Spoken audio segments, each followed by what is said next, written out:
જૂનાગઢ આમ આદમી પાર્ટી દ્વારા અનોખો વિરોધ। ખેડૂતોને ડીઝલને માટે થતી સમસ્યાઓ અંગે આમ આદમી પાર્ટીએ કરી રેલી। ગાડી પર સવાર થઈને આમ આદમી પાર્ટીના ધારાસભ્ય નીકળ્યા। ગોપાલ ઇટાલિયા સહિતના કાર્યકર્તાઓ ડેપ્યુટી કલેક્ટરને આવેદન આપી ખેડૂતોને તાત્કાલિક જરૂરી ડીઝલ આપવા કરી માંગ। ડીઝલ આપો, ડીઝલ આપો, ખેડૂતોને ડીઝલ આપો। ભાજપના મંત્રીઓ અને નેતાઓને આપવામાં આવેલી છે ડીઝલ, કર્યો ગોપાલ ઇટાલિયાએ લગાવ્યો આક્ષેપ। ડીઝલની અછતથી ખેડૂતોને થશે નુકસાન, ઉત્પાદન ઘટતા મોંઘવારી વધશે, આ માટે સરકાર જવાબદાર। બાઇટ ગોપાલ ઇટાલિયા, ધારાસભ્ય વિસાવદર। બાઇટ ખેડૂત રમેશભાઈ ગજેરા।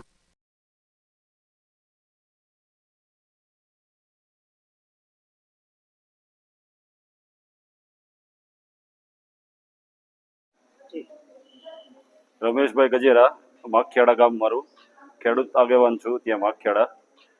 અને અત્યારે ખેતીની ફૂલ સિઝન ચાલે છે, ખેડૂતો બહુ હેરાન છે। અને આસપાસના વિસ્તારમાં સવારથી જ ખેડૂતો લાઈનોમાં ઊભા રહી જાય છે, પરંતુ લાગવકશાહીના હિસાબે, સંગ્રહખોરીના હિસાબે અને ખેડૂતોનું અત્યારે કોઈ નથી, એવી પોઝિશન છે। ફીલ બહુ કરીએ છીએ, ખેડૂતો વારંવાર આવીને આવા પ્રશ્નો કરે છે, લાઈનમાં ઉભા રહેવા છતાંય સાંજે ખાલી હાથ પાછા આવે છે। એટલે મારી આ સરકારને અને કલેક્ટર સાહેબને આવી વિનંતી કે વહેલામાં વહેલી તકે આમાં યોગ્ય પગલાં લઈ અને આમાં કંઈક ઘટતું કરે। આજે જૂનાગઢ જિલ્લામાં કલેક્ટર શ્રીને આમ આદમી પાર્ટી દ્વારા ડીઝલ અને મોંઘવારી બાબતે આવેદન પત્ર આપવામાં આવ્યું છે। પશ્ચિમ બંગાળની ચૂંટણી પૂરી થઈ ત્યાર પછી ગુજરાતમાં ડીઝલની અછત ઊભી થઈ છે।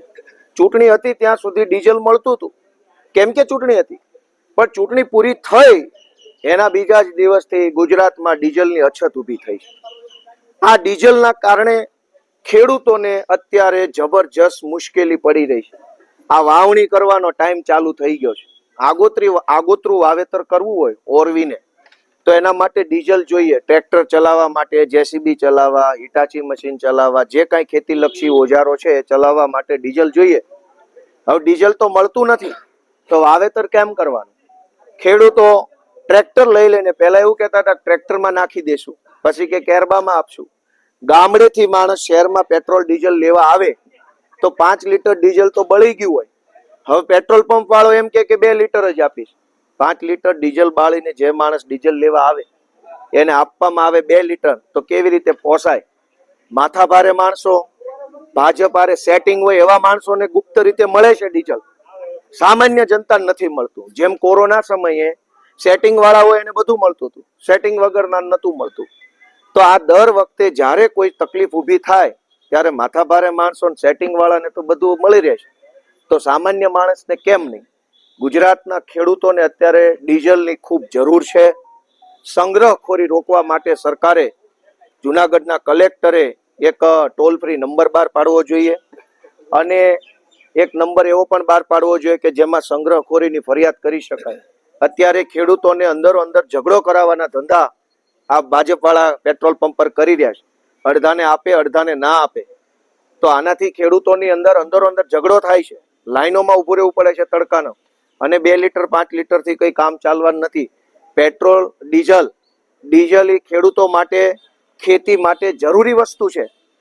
આ જરૂરી વસ્તુ જો સમયસર નહીં મળે તો કદાચ ખેતીમાં આ વખતે વાવેતર ઓછું થાય, અને જો વાવેતર ઓછું થાય તો અનાજનું ઉત્પાદન ઓછું થાય, અને ઉત્પાદન ઓછું થશે તો આખા દેશમાં અનાજની તંગી ઊભી થવાની છે।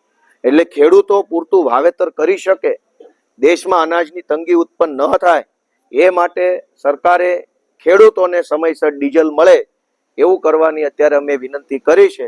આશા રાખીએ કે કાંઈક આ ડીઝલના પ્રશ્નનું નિરાકરણ આવે। આજે અમે ઊંટ ગાડીની અંદર આવેદન પત્ર આપવા આવ્યા છે, કેમ કે ડીઝલ તો છે નહીં, તો ડીઝલ નથી ગાડી ક્યાંથી લાવવાની? આ તો હું ધારાસભ્ય છું, મારે ગઈકાલે હું ડીઝલ ભરાવા પંપ ઉપર ગયો તો મને એમ કીધું કે 1000 રૂપિયાથી વધુ નહીં આપું। મેં રિક્વેસ્ટ કરી, કેમ કે ઝઘડો તો કરવાનો કોઈ મતલબ જ નથી, મેં રિક્વેસ્ટ કરી કે ભાઈ હું ધારાસભ્ય છું, મારે કંઈક સરકારી મિટિંગમાં જવું હોય, કંઈક જનતાના કામથી જવું હોય, ઘણું મારે દોડવાનું હોય રોજ જાગીને, મને તમે થોડુંક વધારે ડીઝલ આપો. રિક્વેસ્ટના અંતે મને 2000 નું ડીઝલ આપ્યું. મને ધારાસભ્ય છું, જનતાના કામમાં જોડાયેલો છું, અલગ અલગ અર્જન્ટ કામોમાં મારે દોડવું પડતું હોય છતાંય 2000 નું ડીઝલ મળતું હોય તો ખેડૂતોની પરિસ્થિતિની શું ચર્ચા કરવી? મેં આ બધી વાત કલેક્ટરને કીધી કે અમને નથી ડીઝલ આપ્યું. કાલ કોક ગામમાંથી ફોન આવે કે ધારાસભ્ય જલ્દી આવો, ગામમાં આવી ઘટના બની તો કેમ જવાનું? એટલે અમે આજે ઊંટ ગાડી લઈને આવ્યા છીએ. પ્રતિકાત્મક વિરોધ છે કે જો આવા નવા દિવસો રહ્યા તો ઊંટિયા લઈને ફરવું પડશે આખા ગુજરાતના લોકોએ. મને એવું લાગે છે કે સરકાર ડીઝલ નો આપી શકે તો ઘરે ઘરે ઊંટ ને ઘોડા ને હાથી બધું આપવા માંડે એટલે પબ્લિક એનો ઉપયોગ કરવાનો ચાલુ કરે. મેડમ તરફથી અમને સરકારી જવાબ મળ્યો છે.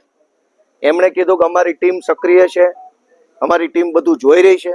જોકે ક્યાં છે, ક્યાં જોઈ રહી છે એનું કઈ અમને માહિતી મળી નથી. મેં એમને વિનંતી કરી છે કે હેલ્પલાઇન નંબર બહાર પાડો. જે ખેડૂતને ડીઝલ ન મળે સરકારના નિયમ પ્રમાણે એ ખેડૂત ફોન કરી શકવો જોઈએ હેલ્પલાઇન નંબર પર. અને જે લોકો માથાભારે માણસો સંગ્રહખોરી કરતા હોય એની ફરિયાદ પણ ગુપ્ત રીતે કરી શકાય એવું હેલ્પલાઇન નંબર બહાર પાડવાની વિનંતી કરી છે.